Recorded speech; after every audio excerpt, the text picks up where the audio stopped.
What up, guys? Welcome to episode 58 of Fresh Off the Mats here with the Jiu-Jitsu Joes. And it's almost Halloween. I just noticed it. You think we'll get flagged for this one? I don't think so. The last time we got flagged for just general artwork. I don't know. Spaceman floating in the ocean. And that's it's so weird what gets flagged on YouTube and what doesn't get flagged. Like, images get flagged. You can't curse sounds within get 5 flagged. minutes. I like how there's a time frame too. They're like, hey, watch your language for 5 minutes. So I noticed that with because I'm a fan of your Mom's House podcast, and I noticed it like I want to say a year ago, where like I realized, because it's an uncensored podcast, but if you listen to the first 5 minutes, they won't curse. They will bleep it out. Like I was like, wait a minute. One time I was like, why was that bleeped out? Like this is uncensored. And then I realized because they can't curse in the Andy first 5 Frisella minutes. does the same thing because YouTube cracked down on him. They shadow banned him. They didn't tell him he was banned, but his views plummeted on YouTube. That's so versus everything sketchy. else. Shadow banning, I think, is the most. I'm Sketchy pretty sure shit I got shadow banned last week. So I went from having hundreds of views because I'm sure you've noticed that I've been posting every single day, right? Yeah. All my views, and I've seen them. Facebook, I'm getting thousands. Like I've hit four or five of my reels now have hit over 1,000 views. Yeah. My reels on Instagram also hitting that high. The comments and likes were going up into like the 10s, the 20s. Nothing crazy, but trending obviously upward. trending, right? Yeah. Since last week, I've stayed under 500 on everything. Shadow banning is, and like it's such a weird thing because you don't know, you don't get information, so you don't know if it's the algorithm. Maybe I'm posting something that's not catching people as it was before. Maybe I'm not using the right tags. Shadow banning, I think, is one of the skeeviest things that a social media, whether it's YouTube or Instagram, could do, where like people can't find you, people can't look you up. They click on the hashtag and you don't pop up in the general folder. And it's not just strangers. They'll block you from your own friends. Yeah. Like the people that want to interact with you, they won't see your stuff. Yeah. It'll just be like you disappeared. And then they'll go like, because there's people I followed, and then all of a sudden I see, and they'll talk about like how they were shadow banned. Yeah. And it's just like they've had all this new stuff coming. I was like, I haven't seen anything. But they know that it's sketchy. YouTube and Instagram, they know it's sketchy because if you ask them about shadow banning, which people have asked people, no, we don't do that. We don't do that. But if you type in a famous person's handle, it will not come up until you literally hit every letter. Like, you know how like if you hit the first 5, you have to make it exact, which means you are banning people, shadow banning people in a way, but you guys aren't admitting it because you realize how sketchy it is. Even if we're not cursing, we're going to get banned for this because they're like, because we're talking about it. You bring it up. Yeah, you can't talk about topics. You can't talk about fat models. You can't talk about any sensitive ass topic, bro. It's crazy. I think this level of censorship, it's like you're guiding the audience in a way which is like you're just making everybody. And they say it's because they're like, well, we own the platform, so why don't you just go to another one? And it's like, you know the dominance of that platform. And they don't have a monopoly, but you know the dominance that happened. Yeah, no, I'm sorry, but nobody's going to fucking nobody's going to like these other platforms. People are going to Instagram, people are going to YouTube. Like, what's the variation of YouTube? Vivo or There's Vimeo? A variation of YouTube? Isn't there another company, Vimeo, that like does like YouTube-ish? I had no clue. See, you don't know. You know that if you have to look for video content, YouTube. If you have to look for a search engine, Google. If you have to look for a social media, Instagram, Facebook. Like, these are top dogs. Nobody's going to these lower end Like ones. Thread came out, which was a competition, which he did a smart move there. And people, I don't understand. Thread is a new app? Thread is from Instagram. It's linked to Instagram. That's why if you go on your Instagram, is that the ad handle with the numbers? That's Thread. It's because. But what is it? It's a Twitter. So it's bio. It's his. I think the way I view it, and I'm 95%. I haven't clicked on it. I'm 95% sure I'm correct on this. I don't want another thing. Instagram's way to combat against Twitter because Elon Musk bought it and named it X, and I think that Thread came out afterwards. So I think it's his way of combating against Twitter like or X. Because Elon Musk owns it, and then he opened up everything, which goes against the standards and the community guidelines that what's his name, Zuckerberg wanted. Yeah. So because of that and the way he ran Facebook and runs Instagram, he's like, well, let me just come up with my own, which again makes sense. But because Elon Musk is not social media focused, like, where's Thread really going? Thread is popular. I mean, where's Twitter going? Like, it's dropping, but it's like, come on, man. I'll always refer to it as Twitter. I don't think I'll ever refer to it as X. I think X is so weird to refer to it in that way. That's really cool. But, yeah. I'm sorry. Wow, that's dope. Yeah, I found it in my car.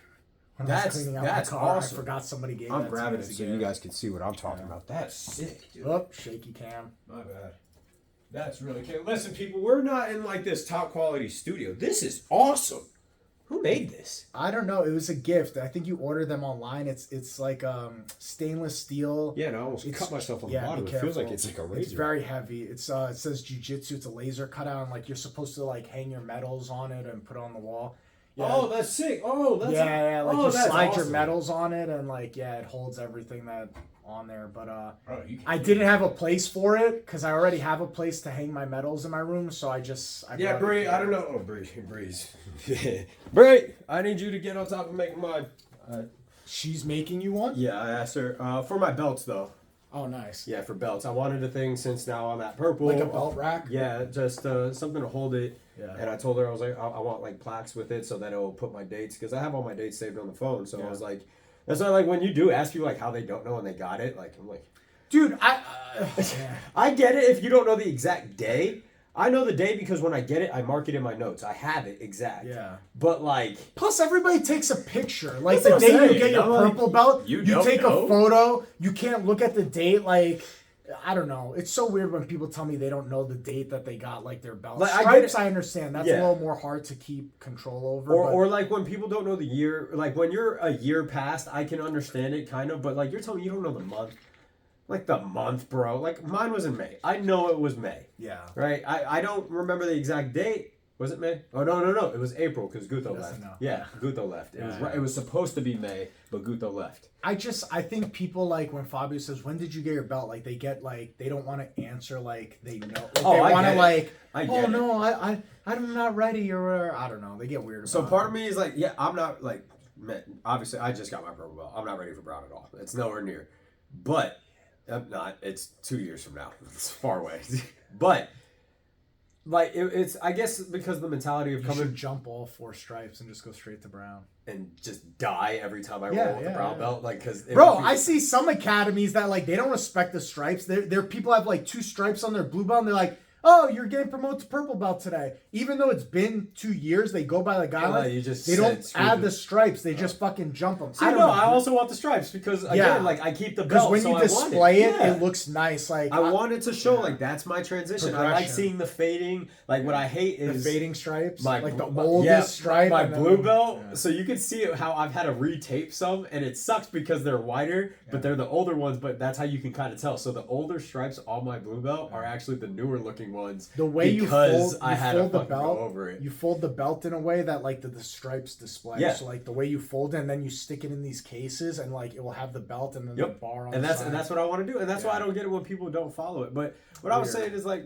I think people, and it's like that in the Marine Corps. I think it's like that with anything that deals with like a promotion system, right?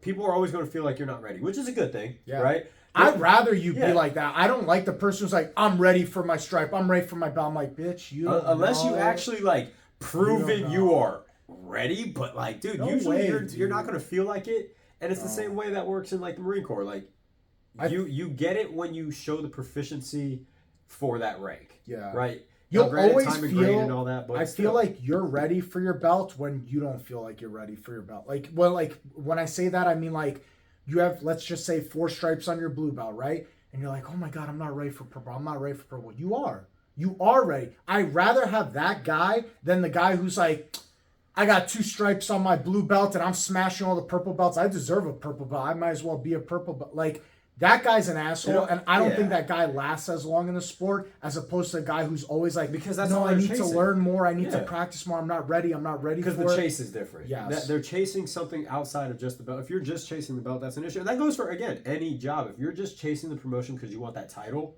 that's a problem. Now, if you have people already questioning you for advice in the job, if they're looking for you as that leadership role, and people are already going to, and again, not just in jiu-jitsu, but like in anything in life that deals with a promotion, bro, that's when you, like, those are signs that you are ready. Because now people are looking for you in that aspect. It's no longer just, oh, I want it because I want it. Because at that point, it's just like, all right, cool. Everyone wants the promotion. Yeah, everybody. But like you said, no one's going to be like, I don't want everybody wants to be a black belt in jiu-jitsu. Yeah, that's also what's funny. You. How many people say they want their black belt, but then they also don't ever want any belt in between? So I'm like, what, you want to jump from white to black? And like, also, I think it's you have to hit them. It's one of those things that you chase the rabbit to the edge of the mountain, and then you realize, oh fuck, I'm coming close to the edge of the mountain. You're like, no, I'm not ready for this. That's why I tell people I'm not even chasing black. I'm chasing the red belt because by that point, one, if I make it all the way up to like 82 to 85 is what I'm assuming is going to be around the time frame, depending on how they change the belt rules. Yeah. Maybe 90. Maybe I'll never see red, but I'm chasing red because then I don't have that stress factor of black. Yeah. Which it's still going to hit me because obviously like black is a huge responsibility. Yeah.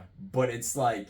I'm chasing red, dog. That's going to be when I was like 50, 60 years. When I was a purple belt, it got to that point when I was about to get my brown. I was like, oh, fuck, am I ready for this? This is like, oh, man, like that edge thing. Then you get your brown belt. And then it's like, okay, I'm a brown belt now. And then you start getting close. You get 1 strike, 2 strike, 4 strike.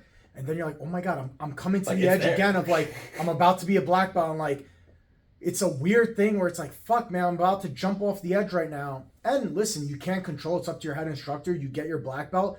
But there's almost this like weird calmness when you get your black belt because now it's like now you're just in it. Now you're just in it, and now it's when did that hit you? I want to say like get that calmness. I don't know, like after like a couple of weeks. Really? Yeah, because after a couple of weeks, it kind of just soaked in like nothing's changed. Mm-hmm. Even after the first day, like my first day of rolling, like obviously we had the ceremony and then it was the weekend and then Monday came. Nothing changes, like.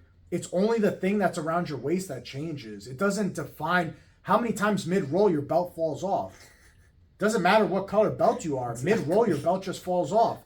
And it's just, you're the same person. But people put so much emphasis that, like, this makes you a god or it makes you amazing or superhero. It doesn't do shit. You are a jiu-jitsu guy, the same one as a brown belt, then the next day when you change to black.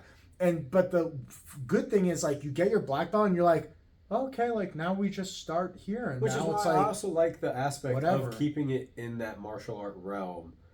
Of it goes deeper than the martial art. By black belt, it shouldn't. And Fabio talks about this. You've talked about this too, where it is not just about jiu-jitsu. You could be a champion in jiu-jitsu, but that does not mean you are ready to be a black belt. Because can you teach? Yeah, can you? And like, not every black belt's going to be an instructor either, right? No, like, they're going to be black belts, and they're not. Doesn't that are just competitors only.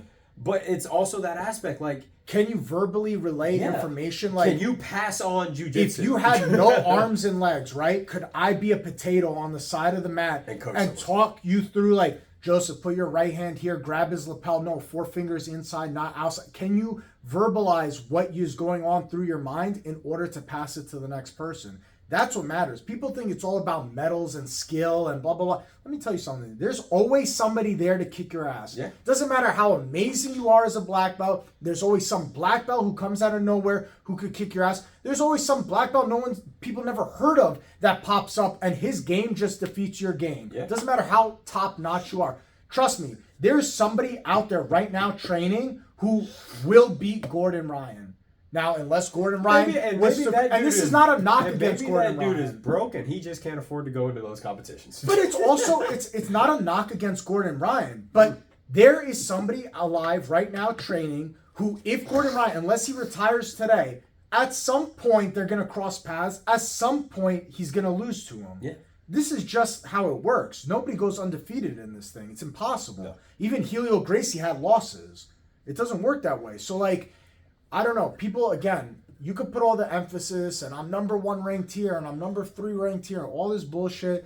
But at the end of the day, it's about stepping on the mats and training daily. That's what it's about. And I think that's also where people need to kind of put that in perspective for themselves as well. Yeah. It's like personal goals. Yeah, like that. They're personal. Like I tell people all the time. Like I have meetings with First Form guys, right? I do weekly meetings with them, and one of the things is also about personal development. And one of my goals is obviously to become a good jiu-jitsu athlete. But the other thing is I tell them all the time, it's not about that. I want to coach. Yeah. That is my end goal. I love coaching people because obviously I do it for dog training. I coach people there. I do personal training. I coach people there. I love the aspect of coaching. So when it comes to jiu-jitsu, my whole aspect is, can I get someone else better? I don't give a shit. If I, like, you gave it I was still a blue belt. I think it was like my first or second comp, and you gave a whole talk to everyone because it was a rough competition for a lot of people. And you were like, listen, because you came out with a gold, but you were upset because you were like, I came gold, but no one else did. He's like, and that's where I have a problem because he's like, I want you guys to have gold, and I don't give a shit about me. Yeah, because you feel like a failure. Yeah, like that's me the as better a coach, mentality as a coach. Yeah, I feel like a failure. Like, because when we go to compete, like all the guys compete, and then I compete myself. And for me to come out with the gold, but all my guys didn't place, all my guys didn't do well, all my guys were upset afterwards, getting emotional, like were hard on themselves. This is not a win for me. For me, this is a loss. This is a failure as a coach that, okay, so I did great, but all my guys failed. Nobody achieved their goals, even if it wasn't to win first, but to achieve goals of that they had personally. This is a failure on me. So I take it to heart, and it gets me upset to see my guys struggling. I don't care that I did well. I've been doing this thing for 11 years. It doesn't matter. I'm going to keep doing it. But I know how hard it could impact somebody who's their first comp and they suffer a bad loss. And this could deter them from ever training again. It's something that can be beneficial for their whole life. And that's also the thing. And why setting the goal. And if you want to be a competitor, awesome. But this was a conversation I actually just had over on Friday with someone last week. We've talked about it. We're making your whole personality around just competition. And this goes for anything, again, in your life, right? Because we don't just stick to jiu-jitsu on the podcast, but it's a easy way to transfer everything for people to understand. Mm-hmm. When you surround your whole life with one goal and one aspect, yes, going all eggs in one basket is very beneficial because that means you are putting 100% focus in it and that you will develop. But understanding that you're going to break some of those eggs is to what's have important. One basket is a problem. And that's where it is like, I'm going to have all of these eggs, but the thing is it's going to, I'm going to lift it up some days. I'm going to put it down some days. Some eggs are going to break on the way to being able to get to that finish line. And that's where a lot of people, I think, struggle. Yeah. And that's also why it's important where if I set my goal and I want to be a competitor, because I still have that, I want to become a world champion once. Yes. Right? It's not like I want to be forever world champion. I'm not on Gordon Ryan's level. He started way ahead of me. I started when I was, 23 years now, 25, 26 years old, right? That's starting pretty late. I'm not old, but it's not impossible. No. It's not going to become my starting when you were 3 versus starting in your 20s. I started in my 20s. The 15-year-old kid I went up against. Yeah. And he was really good. I was shocked to learn that he was 15. Yeah. I talked to him. How long have you been training? He goes, 12 years. Yeah. He started when he was 3 years old. I've been doing this for 3. He's been doing it since before he learned how to write and read and talk. But he's been doing this thing. There's an impossibility there that people they put it too much on themselves because they don't understand the whole aspect of competition. Yes, you can't make it everything in your life. And I think people, this is more of a younger guy thing, like a guys in their teens and their 20s, where they make their whole persona I am the guy, I'm the competitor. There's not much else. But how's your home life? How's your friends' relationship? How's your work life going? If you're this amazing competitor, but you're the shittiest worker at work, this doesn't benefit you to be a competitor. It's not transferring anywhere. Yeah, so it's not about just putting all the eggs in one basket. It's about being well-rounded as a person. Do you do something else? Do you do fitness? Do you take the nutrition aspect of it? It's not just being the guy who's in the gym every day. It's all the things that go to bring you to this place. If you're sleeping 1 or 2 hours a day, I don't care how amazing you are, you're going to start to perform like shit at some point. Unless you're this outlier. But again, we don't use outliers as the standard here. Unless you need to get for me, 6 to 7 hours. If I get that, I'm good to go. If I get less, I feel it on the mats. And this is how everybody is. I'm sure you have a time frame of how much sleep you need versus whatever. And you also with food too. If you eat trash, you're going to perform trash. Do you take care of your health? All these things matter, but people don't understand that. They just see I want to win, so it means I just need to focus on this one thing without everything around me. Look at Mikey Musumeci, post up his pizza and his pasta and all that, and people did the same thing with Michael Phelps. They do the same thing with The Rock. They look at it, but they don't look at the rest of that they're doing. Yeah. Dude, they're working out hours all night. Mikey Musumeci trains 8 hours a day. Yeah. You don't. You go to work. Yeah. You go to work, dog. You're not going to become Mikey Musumeci. I'm sorry. It's just, it is that his 8 hours, he is a full-time fighter. Yeah. It is what he does. If you have a job, you won't beat Mikey Musumeci. He also brings up things that don't transfer over to other aspects too. Because I've heard him talk and he says oh, I don't roll with anybody heavier than me. Yeah. Like certain things, and again, this is not for everybody, but for him, he never trains with anyone heavier than him. Now, there are some guys... He doesn't train with, like, other black belts and stuff, right? Yeah, he only trains with, like, blue and lower. There are some guys who will tell you, oh, no, you have to train with guys heavier than you, stronger than you, and that will make you sharper at your weight division. There's all these trains of thought, but you got to figure out what works for you. It's a lot of trial and error. I saw a perfect post today about that where it's a guy, he shares about how to build businesses. It's what he does as a job for himself. And he builds businesses and all that. And he's like, listen, there are literally hundreds of ways to have a successful business. Yeah. He goes, what the issue is people will try this way, and then they'll stop, and then they'll go that way, and then they'll go this way again, and then they'll go that way. Yeah. Then they'll revert back to the original way. And then they're like, why is none of this working? Yeah. Dog, you got to stick to one. Yeah. Like, you gotta pick one and just write it out. Like, it's going to suck. There's going to be part, and that's how people stop. They fail in one spot, and then they're like, we're done. Because they hear with Bill Gates' business, he did this. So they tried for a little while and it doesn't work. Then they hear, Zuckerberg did this with his business. Oh, okay, so I'll try it this way for a while. And it doesn't work. But the problem is the consistency. Yeah, they stuck with one way. They did one way for years. Go 20,000 ways. And I think this is a problem that, like, people run into, whether it's business or jiu-jitsu, is that they're always trying a million different things. Yeah. And it's like, dude, just show up and do the work. Like, you made a comment that in your life you want to win one world title. And I think it's going to happen. Yeah. But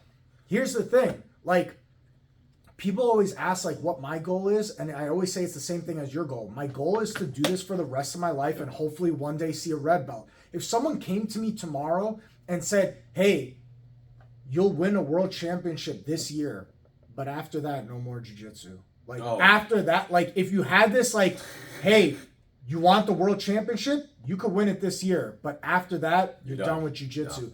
Bro, this is like something so crazy that I would just be like, no. Yeah, I never want to win gold again. I'll lose the rest. I'll never compete again. Yeah, because for me, the joy is to step on the mat every day. Like, I like doing this every day. The Sunday's the worst day for me. Yeah, Sunday, because we don't have Sunday classes, that's the worst day because I'm there all day Sunday. Like, dude, I can't wait to roll tomorrow. I can't wait to roll. Like, I usually have Sundays as like a full rest day. I started adjusting my workout schedule to where I put a workout on Sunday because I'm like, I need to do something. Like, dude, and I know. And listen, I coach people every day. Rest days are very important. Have your rest day. Yes. I do have rest days outside of doing jiu-jitsu, and some days where I do take a complete day off. I'm not saying it just for any person that's. But I don't feel well, and I think you feel the same way. I don't feel well if I don't train that day. Yes. At least 1 hour a day, because Saturdays we only have the one class. And even if it's something like, sometimes it won't be a heavy workout. It's like I go into a full body just to get everything flowing. Yeah, like, I don't want to be stuck. I'm like, all right, cool. I got everything moving. I'll do one set of everything. Sunday's my rest day. Monday through Saturday, bro, it's jiu-jitsu every day. Even if I have to be a dead body on the mat, even if I have to drag my ass, I feel terrible. Just to be on the mat. Been fucking killing. Oh yeah, I could imagine dealing with, like, taking time off, but like, bro, I'm trying to prevent cauliflower. Yeah, he has a magnet in his ear currently, so. I'm trying to prevent, because I tried throwing up on Monday. Yeah, my ear was out. It was blowing up. 5 milliliters of blood, and then the next day I took out 3, and then yesterday I took out 2. Today was just 0.5 milliliter. So it's going down, and it's about to be just fully be ugly healed. like me. No. Just be ugly. No, I promise you. When I get my nose fixed, that's also going to suck because that's going to be. My mom was telling me I'm going to take like 6 to 8 weeks off. Yeah, so I can breathe again. I didn't know that. I thought it was like because everyone tells me, "Oh, you'll feel fine after a week." So I was like, "Oh, that's an easy surgery." She goes, "No." But recovery, you can't. She's like, "You can't take impact for 2 months though." I was like, "Oh." Yeah. So when that day happens, I'm probably going to get plastic surgery. Get it all done at once. Yeah, that's what I said. I'm going to get plastic surgery on my ear. Just be like, yo, fix this side. I was telling, because someone, I think it was Mappo, asked me, he's like, would you ever do surgery on yours? I was like, dude, if something happened where I was forced to take time off, like let's say I need, like I broke my arm or I broke where you're my months leg. Off anyway. Yeah, where I'm months off anyways. Yeah, I'd be like, all right, like if I have to take 6 months off for my arm, I might as well do this at the same time. But I'm not gonna go out of my way to stop training just because. Especially like my ear. That's my thing. Like if I can prevent one, I'm doing that. But when I already have it, my wife's talking to me. She's like, "Why don't you just go get it done?" I'm like, "Because I'm not going to take all that time off." Yeah. Especially if there's a chance it's just going to come back. Yeah. Like I'm just going to do it because it's there. Yeah. That's just because it's there. Yeah, it's one of those things where like you kind of just have to time it, engage it, and see how it goes. I don't know, man. It's weird. People's outlooks on jiu-jitsu are weird sometimes, and I just want to be on the mats. It goes back to that's what it goes back to. Is like they put too much as much as Gordon Ryan says stuff. He'll retire. I don't think he can, because I as much as he wants to play the showboat guy of like, I'm only in this for money and championships, I don't think he could actually step away from the mats. No, he's going to coach. Yeah, he's going to coach. He's going to do videos. Yeah. He's going to do.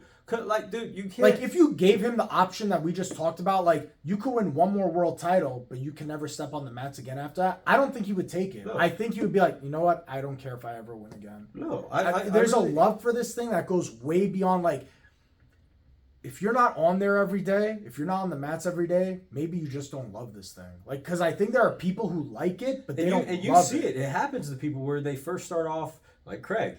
The 2 days. And it's not like it's going to flip overnight. And that's also a thing that people don't understand. They either come in gung-ho every day for a straight month and then they quit completely. Or they come in randomly and then they think that they're going to fall in love with it within the first week. Yeah. And then it's going to become their life. It's like, bro, and I tell people all the time when they first come in, like, bro, I'm an outlier. One, I'm weird. Like, I got out of the Marine Corps. I had nothing else going on. I was going to school, so all I had was this. Yeah. So it literally was like perfect timing of me being able to focus my whole livelihood. And it was during COVID where everything was still shut down. It was online school. So I was like, my chance to get out of my apartment was here. Yeah. So it became that perfect mesh of how I was able to make it my lifestyle. But nowadays, I tell people, like, dude, come 2-3 days a week and you'll see it grow. Craig, 1-2 days a week for a year and a half. And then he started coming on Friday. Yep. And then he was like, wow, Fridays are amazing. And then he shows up on like a Saturday. Yeah. They don't come with a Wednesday. And it was just randomly. This is good progression. Yeah. You're not gonna get the guy who's like, I'm an everyday guy. I'm like, you never. I don't think one has happened since I've been here. No, Cayman every night because he just can't come during the morning. But if he had the opportunity to come in the day class, I guarantee he would. Yeah. And like when he has days off, he shows up. Cayman comes every day. Yep. Keith comes every day. Until Keith does the same until his job. Now he's new schedule. He's been coming to the second class at least. Oh yeah, that's right. His new schedule changed. Yeah, that's right. So those. So like there's other people, and that's the thing. It's not saying you have to be the guy who comes every day. There's nothing wrong with only coming 1 or 2 days a week as long as it's consistent. But the problem is that people put so much emphasis on being the guy. They see this guy come every day. They see this guy come every day. And they're like, I got to be like that. Which I never understood when people do it for you. Why? When they do it for you and they're just like, he's the owner. He's the owner. He has to be here. Like, it literally blows me away when people are like, Joe's here every day. I'm like, he has to be. He owns this place. Yeah. Now with me, I get it. But then I tell people I'm in a very, very lucky situation. Yeah. I'm in the way my work schedule is, the way my wife's work schedule is. We also don't have kids. I tell people all the time, I am trying to train as much as I possibly can. Before you but the day I have a kid, I know I'm gonna have to take a slow step back. Yeah. Now I'm gonna do what Will does. I'm going to bring them here, and they're going to learn how to be on the mats almost immediately. But it's a whole different concept. And again, like Ken brings his kids, so it's not that it's impossible, but there's going to be that slowdown. Yeah, and it's going to naturally happen. But that's where I think people make the best of your situation. Yeah, they struggle with that mindset, and it is hard. But it's like, dude, I think people just focus too much on the end goal instead of the process of it all. And it's so cliche to be like, have fun with the process. But people really put this emphasis on like, he's good, I have to be just as good as him. How do you expect to compact 11 years of experience into fucking 1 year? How? Tell me how. Because unless you have a time machine, it's never going to happen. Well, I get people who still say the same thing. Like, I'm still shocked when people will say to me, they're just like, I can't wait till I beat you. I'm like, why am I so important to you? Yeah. Like, I truly don't. You would have to stop training. How long you been training now? 3 years? 3 years. You would have to stop training for the next 3-4 years for them to catch up and then you start again. And that's if that would never happen, at minimum dude. 3 hours a day. It would never happen. Like, that's what blows me away. And I'm like, that's why I'm like, why? Why? Compete with yourself legitimately. Set up challenges for yourself and beat those. Yeah. Like, don't. I get it. If you're like, my challenge with you, it's not about, I need to be better than Joe. It's, can I stop Joe's darts from happening on me? Yeah. Can I stop a pass from happening? The over-under. Like, right once the first day, I was able to walk on my shoulders confidently when you went for an over-under. And I was like, pop, pop, pop, and I walked away. To me, space. that was a win for me because I was like, I was able to fucking move. Yeah. Like, this is super huge. And you're right. It's got to be the goals with you and yourself.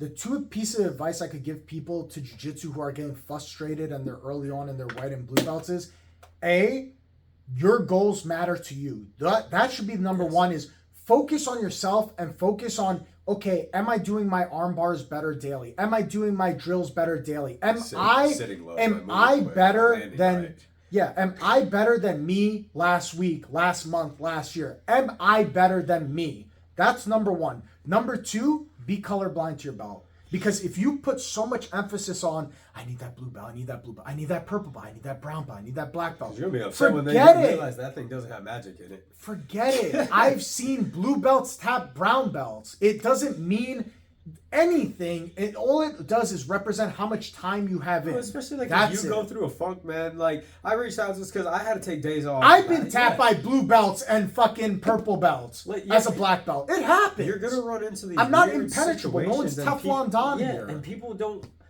That's where it frustrates me when people get that hard on themselves, and and I'm not saying it's you think I give a fuck? Like, you think I care if I get tapped by a blue or purple belt? You think that says, oh my god, I need to retire, I need to quit, I don't deserve it? No, it just means you had a shitty day, or you weren't on point, and this guy was on point. Or maybe that guy has been training his ass off to get that one thing against you specifically, and he got it. He fucking got it. But it's not the end of the world. It's not. It doesn't matter. I love doing it. I'll say it to a lot of the guys here. And it's nothing true. It's just my way of getting into people's heads. But they'll do something, right? And I'll be like, cool, you got your one. That's what I'll say to them. Like, you got your one on me. Like, Ken, he did one pass on me. I was like, all right. Then he went to go do it again. I was like, you got your one. And so, like, it's a way to get in their head, but it's also just to show, like, you did catch me. But now, now I approve. Now think of the thousands and thousands of hours together. Exactly. And one time it happens, bro, don't ride high on the horse. Even a broken clock is right twice a day. Doesn't mean that you're not good. But, like, you get a white belt. I've had a white belt cross collar choke me, and you're like, okay, you tap. And their look on their face is like they just won the lottery. I'm a white belt. I just tapped a black belt. And it's like, okay, relax. Like, chill out. It's going to be okay. Like, it happens. It's not a big deal. But if you really want to hold this one special moment 10 years from now where you're like, back in 2023, I tapped the black belt. Be like, how many have you got me now? Do you still train jiu-jitsu? No, but it was 10 years ago. Oh, so you have this one moment? Where's that black belt now? Oh, he's still training? Okay. That's where I think people need, again, enjoy. It's cliche, but enjoy the journey. Make your friends on the mat, and just and again, this goes for everything, dude. Like, any career you're in, fucking learn to enjoy the people you're around. Enjoy the process of your job. Sales. You make a exponentially huge sale. Let's say you make a $50,000 sale, and you're boasting about it. But over the course of the next 5 years later, you haven't made another sale. Bro, no one's going to care. A boss would rather have the guy making $10,000 a month in sales consistently than the guy who gets a one-off. Yeah. Maybe you just got the right customer who purchased the right amount of stuff. I've literally had people for my dog training call me, and they were like, I've called 4 people. You were the one that answered. Mm-hmm.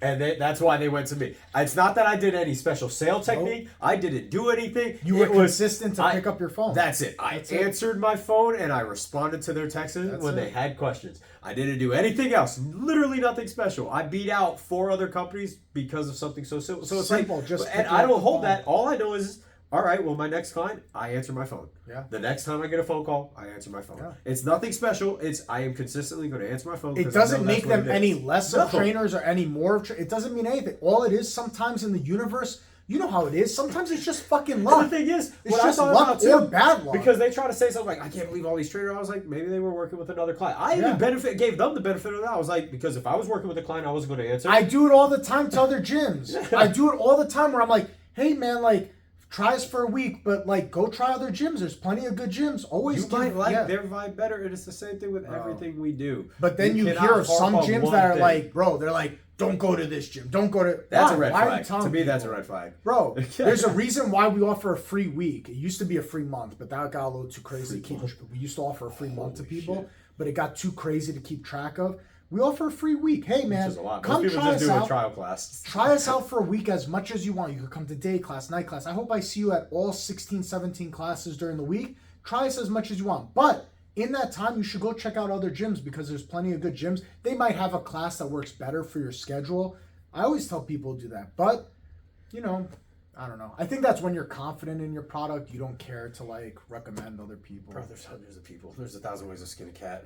You just Guys, just stick to your way to skin the cat. Exactly. Your way is the best way. Exactly. Unless you're a criminal. Then it's not. Unless you're a criminal. I don't want some criminal being like, oh, my way is good. They said so. They said so. The Jiu-Jitsu Joe said so. Peace. Guys.